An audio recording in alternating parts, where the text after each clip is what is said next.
थियो असां हिन वक़्तु मौजूदु हुयूं चाचा अब्दुल हकीम मेमण जी ऑफिस ते, जिते निजी आइज़ जो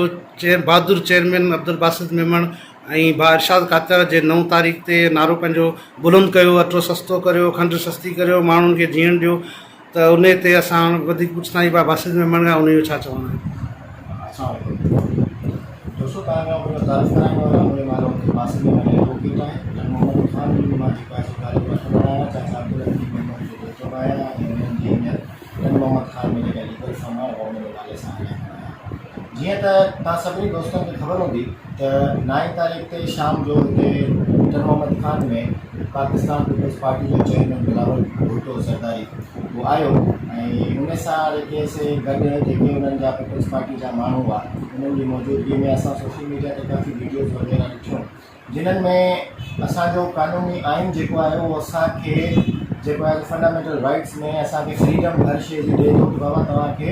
हर ॻाल्हि में हर शइ में पंहिंजे ना हक़नि लाइ आवाज़ु बुलंद कयो, पंहिंजे लाइ ॻाल्हायो, तव्हां आज़ादु आहियो, आज़ादु क़ौम आहियो। उन उन्हनि इख़्तियारातनि खे जेको आहे सो अमली कंडीशन में आणण ते असांजे मोहम्मद खान जे लीडर साफ़ी इरशाद कातियार जीअं उन ॾींहुं अची पंहिंजे जनाब असांजे मोहतरम पाकिस्तान जी जेका असां तारीख़ में तमामु अहम किरदारु अदा करण वारो जे पाण 73 जो आइन पास करायो,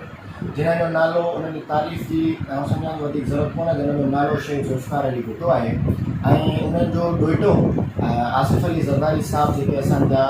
पाकिस्तान जा एक्स प्रेसिडेंट रही चुका आहिनि, उन्हनि जो पुटु बिलावल ज़रदारी जॾहिं 9 तारीख़ ते मोहम्मद खान में आयो त ज़ाहिरी ॻाल्हि आहे आवाम खे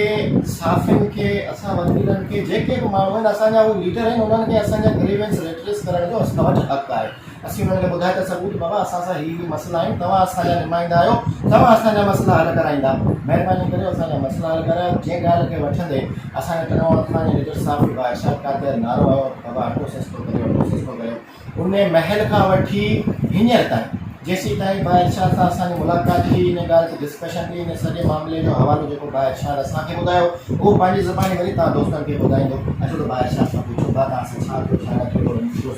जी मूं उन ॾींहुं जेको ग़रीब मिस्किन माण्हुनि जो आवाज़ हो उहो बिलावल साहब ताईं पहुचाइण जी कोशिशि कई त मूंखे शर्जील नाम मेमण तरफ़ां चुप कराइण माठ कराइण लाइ धमकियूं ॾिनियूं वियूं ऐं सख़्तु लफ़्ज़ ॻाल्हाया विया। पोइ मूं त माना पंहिंजो कमु कयो, जेको कमु करिणो आहे अटो सस्तो कयो या खंडु सस्ती कयो, ग़रीबनि खे जीअण ॾियो। उनखां पोइ ॿिए ॾींहुं आउं जॾहिं टनो मामन खान खां वापसि वञी रहियो हुउसि त मूंखे मुलाक़ात आहे टनो मामन खान रोड ते 4 मोटरसाइकिल सुवार ते 7 ॼणा हुआ, उन्हनि मूंखे मारकुटप कई, उनखां अलावा टार्चर कयो ऐं उन्हनि चयो त तूं साईं खां माफ़ी हली वठि ऐं अहिड़ी हरकत कॾहिं बि न कजे। मूं उन्हनि खे चयो भाउ मूं कहिड़ी हरकत कई आहे, मूं त इहो ग़रीबनि जो आवाज़ु उथारियो आहे, अटो सस्तो कयो या खंडु सस्ती कयो, ग़रीबनि खे जीअण जो हक़ु ॾियो। ऐं माण्हुनि सां अहिड़ी हालत आहे जेके ग़रीब माण्हू हिकु वेलो खाइनि था त हिकु वेलो माठ था वेठा हूंदा आहिनि, घरनि में ख़ुदकुशियूं पियूं थियनि। उहो मैसेज मूं बिलावल साहब खे पहुचायो, मूं कहिड़ो गुनाह कयो आहे। ऐं उनखां पोइ मूंखे मुसलसल टार्चर कयो पियो वञे, धमकियूं ॾिनियूं पियूं वञनि। मूं उन करे मूंखे वरी बासित मेमण साहब आहे, बहादुर DDI जो चेयरमैन आहे, उन मूंखे कॉल करे चयो भाउ मसइलो जेको हुजे मूंखे ॿुधाए। मूं हुनखे जेकी हक़ीक़त आहे उहा ॿुधाई ऐं भाउ मूंखे कानूनी तहफ़ुज़ फराहम करण जी फुल सपोर्ट कई ऐं असां फ़रियाद दाख़िल कई आहे कोर्ट सगोरी में ऐं 15 तारीख़ उनजो आहे ॿुधणी आहे। 9 तारीख़ ते राति जो जॾहिं बिलावल ज़रदारी टनो मोहम्मद खान में आयल हो, उन सां गॾु टनो मोहम्मद खान जी पीपल्स पार्टी जी क़यादत मौजूदु हुई, टने ॼाम जी क़यादत मौजूदु हुई, हैदराबाद ज़िले जी क़यादत मौजूदु हुई। त उन्हनि सभिनी जे साम्हूं जेको ज़ुल्म टनो मोहम्मद खान जे लीडर साफ़ी भाउ इरशाद कातियार सां थियो, उहो सॼो तव्हांखे भाउ इरशाद कातियार पंहिंजे ज़बानी ॿुधायो। तंहिंमें ई आउं तव्हांखे उन में थोरो ॿुधाईंदो न त उन में जेको माना राति जो जॾहिं भाउ इरशाद कातियार उन्हनि खे पंहिंजा जेके मसइला जेके मसाइल जेके तकलीफ़ूं परेशानियूं उहे ॿुधाइण जे लाइ जॾहिं ज़ोर सां नारा आया त उन ते जेको आहे सो शर्जील इनाम मेमण साहब जेको आहे सो पंहिंजे सख़्तु लफ़्ज़नि में कावड़ जो इज़हार कयो ऐं उते जेको आहे सो जेके माण्हू जेके साफ़ी मौजूदु हुआ उन वेड़े में उन्हनि खां सभिनी खां उन्हनि जा मोबाइल जेको आहे सो पंहिंजे गार्डन जे ज़रिए खसराए वरिता, जहिड़ी वीडियो पिणु भाउ इरशाद कातियार वारो वटि मौजूदु आहे। उन मोबाइल खसराइण बाद काफ़ी मोबाइलनि मां वीडियोज़ जेके आहिनि उहे डिलीट कया ऐं वक़्त जी कमी हुजण जे करे जिन्हनि मोबाइलनि मां उहे वीडियोज़ डिलीट न करे सघिया उहे मोबाइल पाण सां गॾु खणी रवाना थी विया। तंहिं बाद खां वठी जॾहिं इहो मामिलो थियो उन खां पोइ सॼो जेको आहे सो भाउ इरशाद कातियार खे हर माण्हू जेको आहे सो इन शइ ते वाहवाही ॾींदो वञे ऐं उन जे अॻिले ॾींहुं जॾहिं बादशाह कातियार पंहिंजे घर ॾांहुं रवानो थियो पिए तॾहिं जी बादशाह कातियार ॿुधायो त 4 मोटरसाइकिलनि ते 7 नामालूम अफ़राद हथियारनि सूदो उन्हनि खे घेरो करे आया, उन्हनि खे मारकुट कयनि, हरासा कयनि ऐं उन्हनि सां जेके मसइला थिया हुआ उन्हनि जे बारे में उन्हनि खे चयनि त बाबा जेके बि वीडियोज़ रिकॉर्ड थियूं आहिनि, जेके बि फोटोज़ रिकॉर्ड थिया आहिनि, उन्हनि जी का बि कापी न के अख़बार में पब्लिश थियणु खपे, न के सोशल मीडिया ते पोस्ट थियणु न के सोशल मीडिया जे के चैनल ते या के पेज ते पोस्ट थियणु खपे। जे अगरि ईअं थियो त पोइ तोखे मारे छॾींदासीं या तोखे न त तोखे तुंहिंजे घर वारनि मां के कूड़े केस में फासाईंदासीं।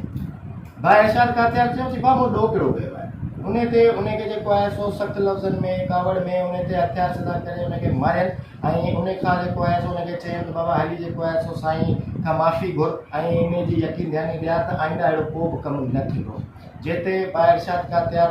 सां हू विढ़ंदे जॾहिं ॾिठनि त बाबा हाणे मामिलो जेको आहे सो ॻरो पियो थिए त उतां खां सीन छॾे हलिया विया ऐं उन खां पोइ बादशाह कातियार परेशान टन मोहम्मद ख़ान जे थाणनि में दरबदरी जो शिकार थींदो रहियो।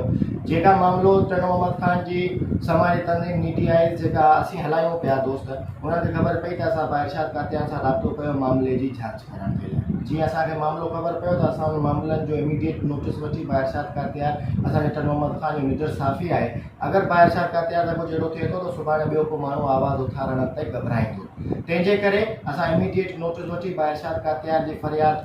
टन मोहम्मद ख़ान जे सेशन कोर्ट में दाख़िल कई, जंहिंमें जनाब सेशन जज साहब उहा साॻी जेको आहे सो दरख़्वास्त असांजी ट्रांसफ़र करे एडिशनल सेशन जज वन जनाब यूसुफ गुल मंगी साहब वटि जेको आहे सो ट्रांसफ़र कई आहे, जंहिंजी ॿुधड़ी 15 तारीख़ ते रखी पई आहे। 15 तारीख़ ते सुबुह जो 8:30 बजे इंशाअल्लाह फ़तेह इंसाफ़ जी।